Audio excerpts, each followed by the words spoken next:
Welcome to the Bold Analysis, ladies and gentlemen, and thank you very much for supporting this podcast. Today, the 17th day of July, the President of the Republic of Kenya, William Ruto, came out in the streets of Nairobi. And what has met the president, remember the trip, the rallies in Nairobi just came after a big protest that the president has been engaging with the youth about why they are actually protesting. So in this podcast, I will demonstrate to you why the president has received a massive rejection in these cities. But just before we get to those details, let me take this time to say thank you. Thank you very much. Thank you very much for supporting our EMPROMPTU project, where we were putting up a house for Faith Wambui, the mother of 5 who was homeless and was living in a very deplorable conditions. After she actually suffered post-birth trauma, lost her job, the husband left, and the situation was just dire. And I rallied you people. I called you and we said, we cannot just sit and complain, Kasongo this, Kasongo that. And you responded. We helped. And guys, this Saturday, we are going to hand over the house. I'm glad the community around Embu have really turned up. Wametupangia event pale maombi. We're going to pray and hand over the house. The only part remaining is this part. I met the family, huyu ni mtoto wake, Harriet. Harriet is in secondary school, Form 3. We are going to pay fees for Harriet, both Form 3, nimebaki na Form 4. That we are supposed to do. And then apart from Harriet, there is this other boy, Munene. Munene is in junior. We are supposed to buy Munene school uniform, 2 pairs. Hii yenye amevaa ni yenye ametoka nao primary, so hata hajainunuliwa uniform, and plus pair of shoes. So this we are supposed to do. And then there is the small girl Joy, who is still in pre-primary school. We are also going to get her uniform and shoes. So those who can still partake of these blessings, that is what is pending, and you can also share into this. It's a big success, I can tell you guys. And the transformation from that small house to the 2-bedroom house that we put up for our faith is a testimony of what we can do when hands join together. Let's come back to Nairobi. The president started this tour in Soweto. Soweto is the slum, is the Kayole slum, and this is the area around, for people who know Nairobi, ukitoka Greenspan Mall, around the Jacaranda hapo juu. The president went to that place, and allegedly he was supposed to launch a scale up of some youth jobs. And I paid attention. That is Embakasi East constituency. Babu Owino is the member of parliament. Babu Owino did not show up in that meeting. He's amongst the leaders that have said he's not part of that. Those who accompanied the president were ODM leaders, the MP from Mathare North, Olwoch. I saw the Langata MP, Jalango, the nominated Senator Karen Nyamu. The Nairobi Senator Edwin Sifuna did not attend, and the governor Sakaja was present there. I want you to look at this image, this photo. You can see this place I have circled white. Hapo mali kuna white. That is we normally call the classified audience. These are the people to smoothen the ground. This is the shouting guys. These are the people that are shouting. They were putting up those white caps and white shirts kwa sababu wao waliitwa kwamba peace ambassadors. They are the ones that are telling the president about peace. And I paid attention to the soundbite and the speech by the president. And I think if this is the kind of the speech that the president is going to make as he pitches for 2027, then not so much is going to change in terms of his popularity. We are 2 years to the general election. The president is still talking about promises one after the other. And you can listen to that. So siasa mfululizo, ati siasa ya chuki, siasa ya kisirani, siasa ya ukabila, siasa ya fujo, siasa ya vita, ya kuharibu mali ya wananchi, Mimi nataka niwaambie hawa viongozi, we have no time for violence. We have no time for chaos. We have no time for ethnicity. We want to build our country. Anybody who has a plan for Kenya should tell these young people what plan they have for them to have jobs. I have a plan. Let them come with theirs. Tunaelewana, my friends? Tukubaliane jameni, tulinde taifa letu. Katika nchi hii, vijana hawawezi kupata ajira kama kuna fujo. Vijana hawawezi kupata ajira kama kuna vita. Tunataka amani ndio tuweze kupanga mambo ya maendeleo ya taifa letu. Nairobi hoye! Nairobi hoye! Mnasema tuendelee? Mnasema tuendelee? Tuendelee ama siendelee jamani? Sasa wale viongozi wa fujo, wale viongozi wa vita, wale wanaendesha violence na ukabila na chuki na kisirani, mimi nataka niwaambie hawa, we have no time for you. Kenya is moving forward. Hatutaki siasa mfululizo, tunataka kazi iendelee. Kama ni kuamua, hatutaki siasa mfululizo, tunataka kazi bila break. Si kazi iendelee bila break? Mnasema kazi iendelee bila break? Mnasema kazi iendelee bila break? Si ndio? Ati mnasema? Ati watu wa Embakasi mnasemaje? I think, you know, I once spoke with someone who said one of the things William Ruto gets wrong is that he's not a hope seller.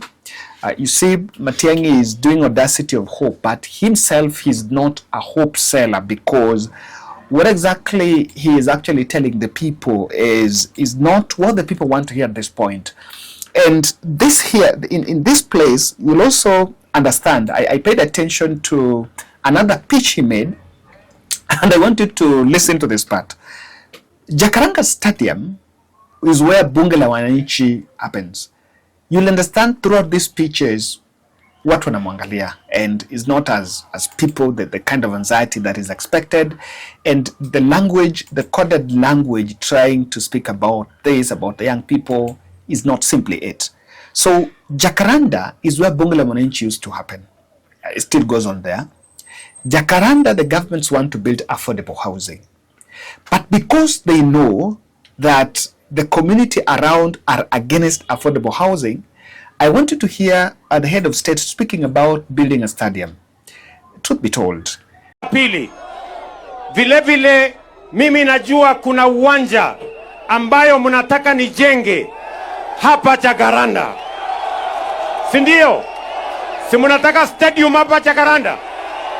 Wangapi wanataka stadium hapa Jacaranda? Basi mimi nimekuja hapa. Sikizeni bwana. Mimi niko na mpango. Sawa sawa? Vile nimewatengenezea hii barabara. Sawa sawa? Mwezi wa 9 nakuja kuanzisha ujenzi wa stadium yenu ya Jacaranda hapa. Na mbali na stadium, vile nitawajengea shule, na nitawajengea hospitali, na nitawajengea social hall, na nitawapanga na mpango ya kuhakikisha kwamba mko na makao ya sawa sawa. Soweto hoye! Embakasi hoye! Mnanielewa? Jambo la tatu, nataka munielewe. Jambo la tatu, mimi naelewa ya kwamba bado vijana wengi hawana ajira hapa Nairobi. Ni kweli ama si kweli, my friends? Ni kweli ama si kweli? Saa hizi niko na vijana 20,000 wanafanya climate works, lakini hawa ni wachache. Si ndio? Munisikize vizuri bwana. Jumatatu gani? Hii inakuja hii. Jumatatu hii inakuja. Mimi ninaongeza wale vijana wa climate works kutoka 20,000 mpaka 40,000. Nyinyi mko tayari ama mko tayari, my friends? On Monday wale mulijiandikisha, on Monday muna report kazini. On Monday muna report kazini. Nyinyi mnanielewa? Nairobi hoye! There is no stadium being built there. What is supposed to be built there is actually affordable housing, and that is why he's talking about school, hospitals, and other amenities there. So that's another grabbing scheme that is in the offing, and I think they were just trying there to create the mood, to create the environment that, you know what, we are coming here and we're coming to do this. I saw Omoshwa Nawa, the characters that normally make noise around that place.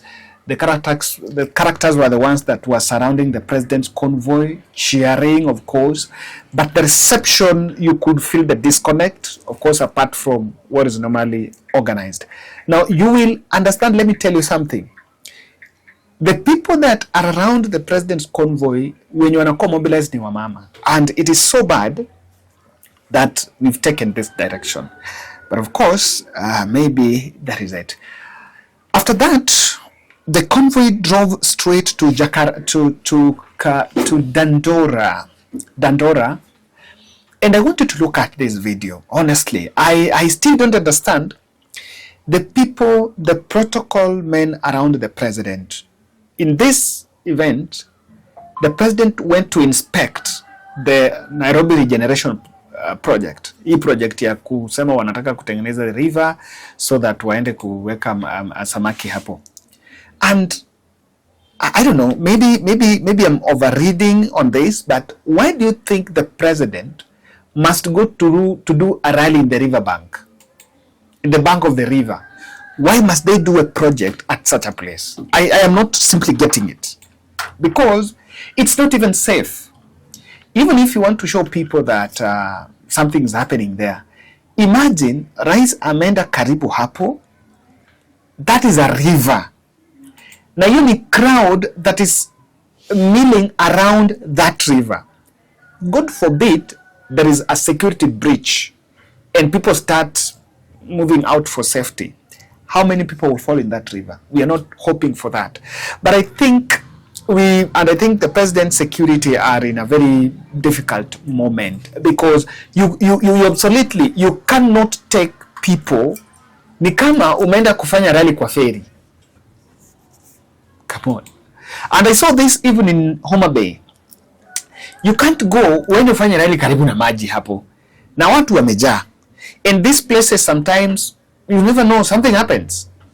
Maybe the president has to be moved out, evacuated for safety. What happens to the civilians, the residents or the crowd that is around that place? It is a bit insensitive on this. I'm just raising it because I think I even saw someone raised it in the comment section of that video, was asking the president, why do you go to do rally in such a place anyway? So, in this place, two things the president is struggling with. Number one, iwe naenda nyumbani sha ilipe bili ya hospitali. Tumekubaliana jameni? Mimi nataka niwashukuru sana. Hii kazi mnaona hapa, mbali na kujenga mbali na kusafisha river yetu hii, mpaka samaki itakuwa hapa ndani kwa mapenzi ya Mungu. Mbali na kujenga sewage lines hapa, mbali na kujenga barabara hapa, ile non-motorized traffic, pia tutajenga masoko along this river. Pia tutajenga mahali ya watu vijana kupata ajira along this river. Na vile tutatengeneza social housing ya vijana wa kawaida waweze kuishi hapa, waitwe makwao. Hiyo ndio mpango yangu, na nimesema hii mpango tunataka ikamilike kabla ya tarehe 15 mwezi wa Januari 2027. It must be complete, na mimi nitakuja kufanya handover ndio Kenya hii iweze kusonga mbele. Nairobi hoye! Nairobi hoye! Na nimesema hivi jameni, na nataka niwaulize kwa unyenyekevu, munikubalie niunganishe Kenya yote, tuache ukabila, tuache chuki, tuache migawanyiko, Kenya iungane iwe moja, kwa sababu umoja ni nguvu, kutengana ni udhaifu, my friends. Ama mnasemaje? Si ndio? Kuna majamaa wanataka kutuingiza kwa siasa mfululizo. Sisi tunawaambia tutaki siasa mfululizo, tunataka kazi bila break. Ama nyinyi mnasemaje? Ama nyinyi mnasemaje? Ati nyinyi mnasemaje? Ati mnasemaje? Ati mnasemaje? Ati mnasema 10 bila break? Ati mnasemaje? Ati mnasemaje? Ati mnasemaje? One is to bash some youths who he believes are being incited to protest. And he's bashing the opposition as the ones that are mobilizing these youths. And I wanted you to pay attention to this part. This part is not sinking. Watu hawanui kitu. And I think even those who are analyzing, those who are around are advising him on his messaging. I want to believe that probably he takes some 10% of the advice. He should stop arguing with the young people. You cannot go to, and listen to this. You cannot be in that place. You are talking to those young people, and of course he chose Eastlands. They choose Eastlands because some people believe that is where mostly maybe what on a protest will go and talk. And then you try to assume as if the youths who you are saying wanaenda huko wanachoma na wao huko are not these people. Remember, even these young people in this rally, hata wenye melipa, hao wenyewe ni protesters. Hawa ndio hawa goons wanabaiwa. Hawa wenye uko nao hapo. So if you go there and you try to pretend as if you are talking to some youth somewhere else, I'm just wondering what exactly is the reasoning behind it. And you will understand that they're not so much excited with that part of his speech. Not so excited.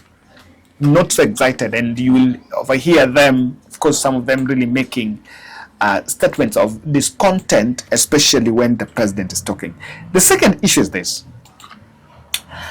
Rigathi Gachagua took the streets and took the streets with one term.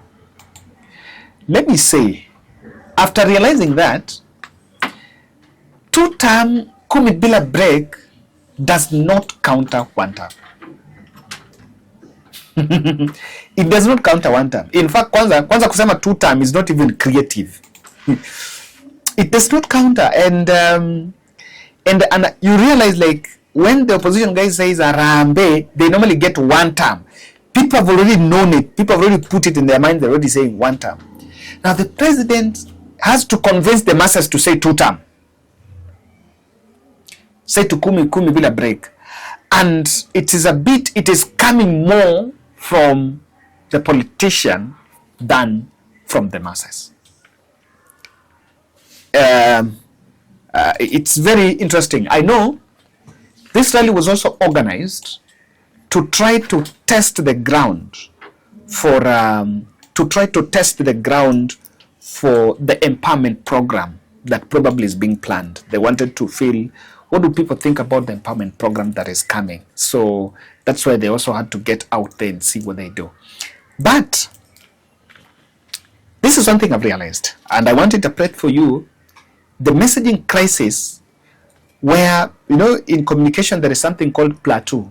You reach a plateau. A plateau is where uoni hata mlima na uoni hata slope, iko plain, and the president's speech is at plateau. Nothing new, and not anything is being added here. Nothing new about this speech. I hear him is still talking about the ICT hubs creating jobs. He's still talking about all that. While I've not seen a single MP except my Senator Burodinga, a single MP who is launching ICT hubs in his or her constituency. I'm not saying that. Now this is the crisis. The crisis here is about incomplete projects. And I think someone is advising the president that when you talk about new projects that you are launching, they want to launch, it is more attractive because watu wanaona kitu imesha kuja, and you cannot come, you don't fancy launching complete ones. But the truth is there are no complete ones. So because the ones that started are stalling, they will always use percentages to describe. They say that project is 30% complete, that project is 70% complete. But they want to create hope by saying there's still more coming. I saw a port, there is a project that was done in Kwale that completed, ilianzwa na Uhuru Kenyatta. Ilikuwa launched jana ikiwa imeisha. I did not see the president there. He doesn't fancy complete projects. He actually fancies going for the new ones. The second crisis the president is facing is arguing with the youth. Kuna tuasira tuingi sana. You know, Kiswahili will bring it better. Kuna tuasira. Until I was asking someone, sasa nani amekukasirisha? You know, at this point, when you listen to Matiang'i's speech, I like Matiang'i's speech. Matiang'i's speech is more sober na ametulia. Hapa tumesha toka kwa pressure maandamano. Wazazi wanalia, some youths are still in industrial area. Watu bado wanataka kufanya postmortem. Some people's businesses were still destroyed. This point is not the point kuleta utu tuasira. I think there should be a more consolidating message in terms of the unity, empathy, reconciliation. Let's come together and build. But the president is still engaged in the politics of us versus them. Let me tell you, I don't think William Ruto is pro-unity. When Uhuru Kenyatta was with Raila, it was us dynasty, us hustlers versus them hustlers. When he was with Raila, even when there was Rigathi and Raila on the other side, it was us, the government, the people that want to do bad, and them who are just protesting. Now, when Rigathi walked out, it's another us versus them. And he doesn't foster the unity. His language is too angry, and you might wonder now, is it really talking as the president or is talking? If someone is saying Rigathi is bitter, then the president also looks more bitter for exactly no reason. The third issue, crisis ni hii. Hawa ma MPs hawana clout. I wanted, when you sample the speeches by the MPs, they don't have much. Like, for example, I was expecting that Odour was going to get a rousing reception in Dandora. Nothing was forthcoming. If you look at Embakasi East, where Babu is, the other MPs that were there, they were not so much recognized. And then this means that he's the only one doing the talking. And with him doing the talking, people seem to have a problem with the person William Ruto. Hapo ndo shida iko. Yeye hawezi sacrifice watu wa chini. People have a problem with him because he's the one talking. And again, he's the one who is going to be on the ballot. Tuonane.